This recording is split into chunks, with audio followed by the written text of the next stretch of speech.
ان کا نام حبیب بن مالک تھا اور وہ یمن کے بہت بڑے سردار تھے۔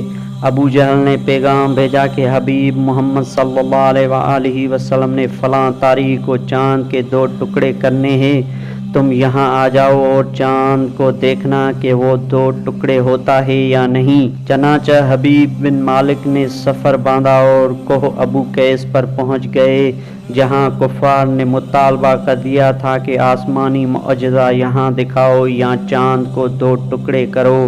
میرے آقا حضرت محمد صلی اللہ علیہ وآلہ وسلم تشریف لائے، چاند کو 2 ٹکڑے کیا اور واپس تشریف لے گئے۔ خصائص الکبریٰ میں موجود ہے کہ 1.5 گھنٹے تک چاند 2 ٹکڑے رہا۔ حبیب بن مالک یہ دیکھ کر حضور اکرم حضرت محمد صلی اللہ علیہ وآلہ وسلم کے پاس تشریف لے آئے اور بولے، یہ سب ٹھیک ہے لیکن بتائیے میرے دل کو کیا دکھ ہے؟ آپ صلی اللہ تعالیٰ علیہ وسلم نے فرمایا، تیری ایک ہی بیٹی ہے جس کا نام ستیہ ہے، وہ اندھی، لولی، لنگڑی، بہری اور گونگی ہے، تجھے اس کا دکھ اندر سے کھائے جا رہا ہے، جاؤ اللہ تعالیٰ نے اس کو شفا دے دی ہے۔ حبیب یہ سنتے ہی دوڑ کر اپنے گھر آئے تو ان کی بیٹی ستیہ نے کلمہ پڑھتے دروازہ کھولا۔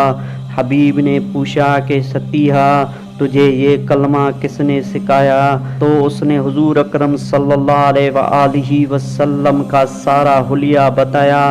بولیے ابا، وہ آئے، مجھے زیارت بخشی اور دعا عطا فرمائی اور مجھے کلمہ طیب بھی پڑھا گئے۔